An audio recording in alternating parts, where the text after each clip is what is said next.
chicken's almost ready. Rocky's inside there. The wind is blowing pretty cold right now. See there, I'm going to throw more kindling into the fire. I got quite a bit of kindling. I got boxes of it in the tent over there too. But this is a good day to gather it because it's not raining or anything, and the stuff that's still on the trees is dry. So after lunch, what I'll do is I will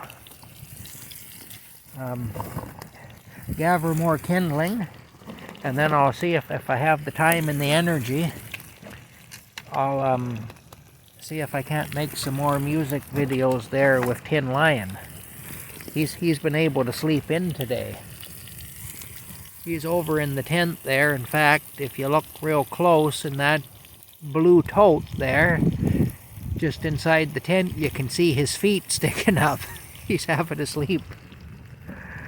So anyway, yeah, that's what's going on.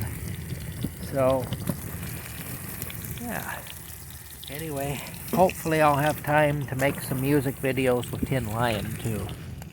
I'm kind of running out of locations to shoot them now. Well, all the interesting places around here I've pretty much visited already. Although I can think of a couple off the top of my head where I could go yet. Maybe I'll do that. But anyway, you're going to see a little recycling of locations. You probably noticed I have been doing that lately anyway. And that is because I'm running out of places to film.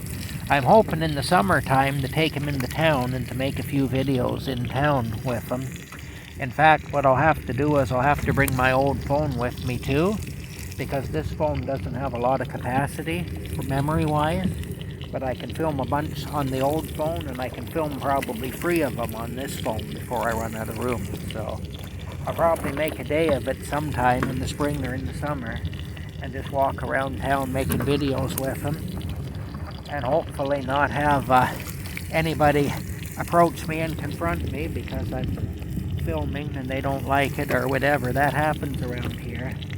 There was a guy around here that was doing audits.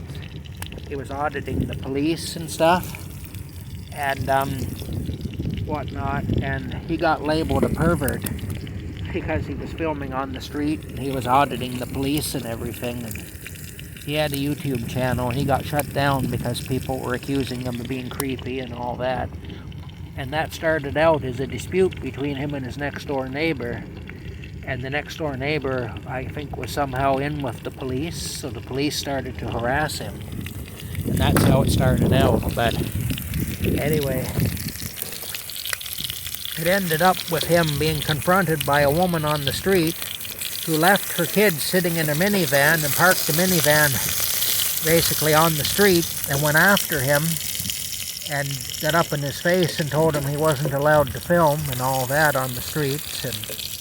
And then he was accused of being a sexual pervert because he filmed that woman getting up in his face. She purposely got in front of the camera though, but it didn't matter. He still got labeled a pervert because she got her on film.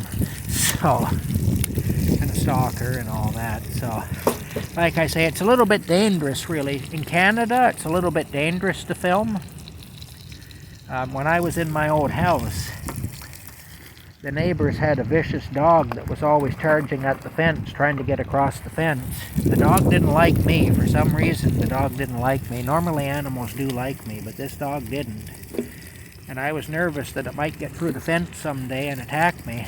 And if it did, and I were to hurt the dog in order to defend myself, I might be in trouble. So I made a video of the dog growling and snarling and jumping at the fence, trying to get through the fence.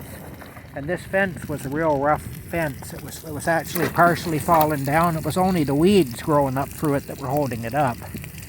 And the dog did manage to knock it down partially. The man over there had to go and he had to reinforce it and stuff because the dog did partially take it down trying to get at